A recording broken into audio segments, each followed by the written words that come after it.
What's up, guys? It's your boy Darskin, and today we're going to be talking about the Festering Desire weapon. Now, if you guys don't know, the Festering Desire weapon is the free weapon from the event, and you actually have increased enhancement. Instead of it being just the normal percent, it's actually 1.5 times XP, so you guys need to make sure that you guys build this weapon immediately. It is also going to be a free refinement 5.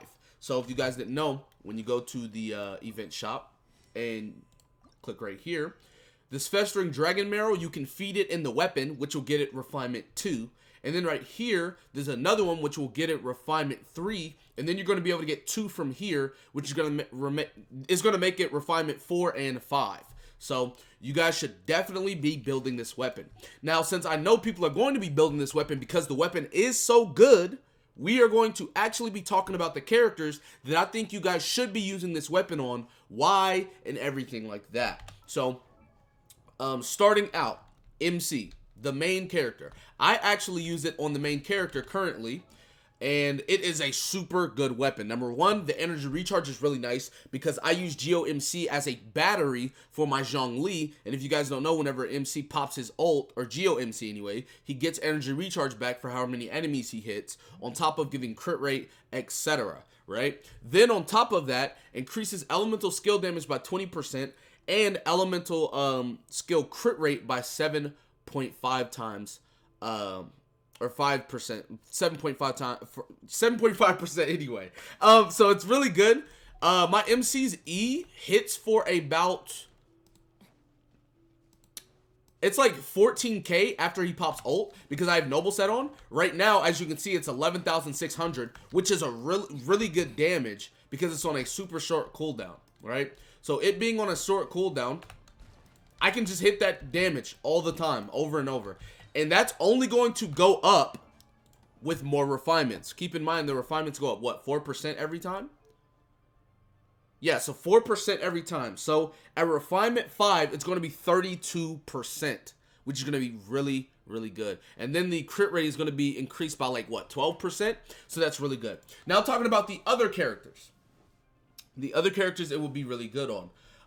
It would be really good on Chi-Chi, just for the energy recharge. It's not like the passive is not going to be good on her at all, right? But a character I do want to talk about it being good on is Ka-Ching. Ka-Ching is going to be a character that Festering Desire works really well on. There's going to be a lot of people that tell you, oh, well, she doesn't need the energy recharge. But this is the thing. Ka-Ching's best build is what? 2-piece Thundering Fury, 2-piece Noble set. So imagine, right? You pop your ult, you get the crit rate. You pop your E, you get the ult orbs back. You can do what, 1 E or 2 E's, and you will have your ult back already. So it's like, it's basically like you're gonna spam your ult, pop your E once or twice, use your ult, pop your E, use your ult, over and over and over. Like, a lot of people say that, oh, well, you don't need energy recharge, but that's not true, right? Because energy recharge is good for anybody, and you want to make sure that she's getting her ult as fast as possible. Now, obviously, that depends on how much energy recharge you have on substats, because if you have a lot of energy recharge on substats, then you don't have to run this weapon, but you can easily, like, the weapon is guaranteed to be energy recharge, so after that, you can build your substats to factor in the fact that you already have it. Like, I have none here, I have none here, I have none here, I have none here, and I have none here. So I have no energy recharge on my Ka-Ching. So her getting that extra energy recharge from the weapon is not a bad thing, right? So that's going to be really good for her.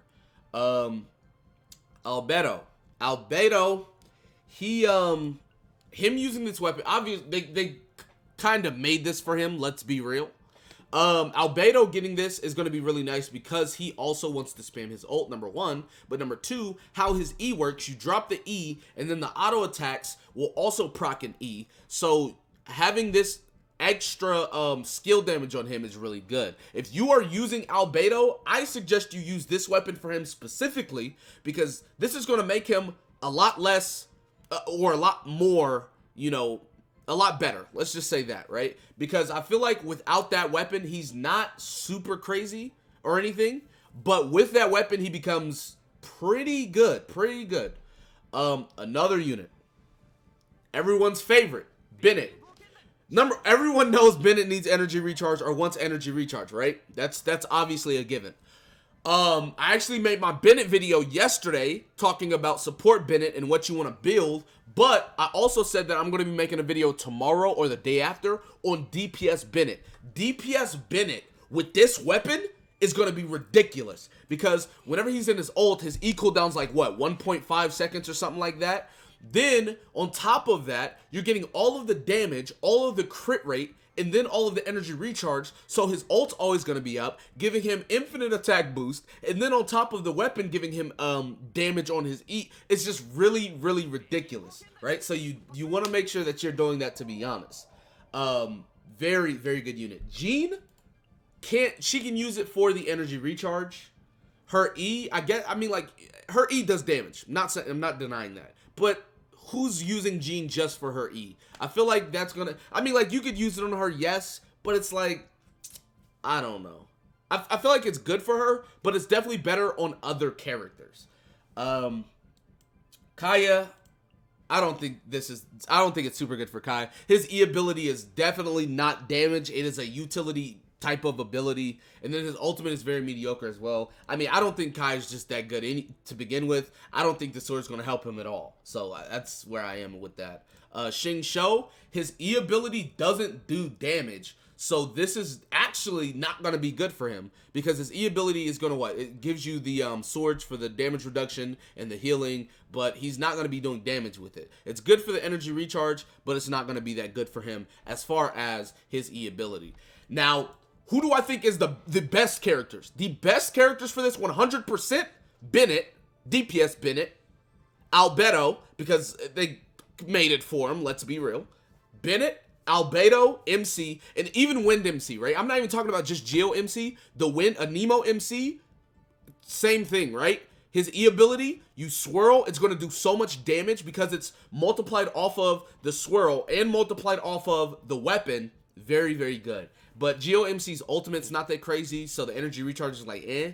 But Bennett is like my number one pick. DPS Bennett is like number one. Albedo is like my number two. And then after that, like I said, Geo MC, it's amazing. Trust me when I use it on him. It's amazing. It's so amazing that I ended up giving Chi-Chi her 5-star weapon back, right? Imagine, right? I picked a 4-star weapon over a 5-star weapon for my Geo MC. So that just goes to show how good it is. But yeah, those are pretty much all the characters that are going to be really, really good for it and why. Some characters are not going to be that good for it. Some characters are going to be amazing once they get it, stuff like that. It's ultimately up to you who you choose to put it on, because I know there's a lot of people that can contest that people like and stuff like that. I feel like for Ka-Ching it's good, but you probably want to use Black Sword from the Battle Pass on her still, so there's that. Ultimately, it's up to you. Like I said, that's going to be it for this video. Be sure to give it a like, subscribe to the channel if you're new, comment down below, tell me what you guys think in the comment section. With that being said, I'll see you guys next time. Peace.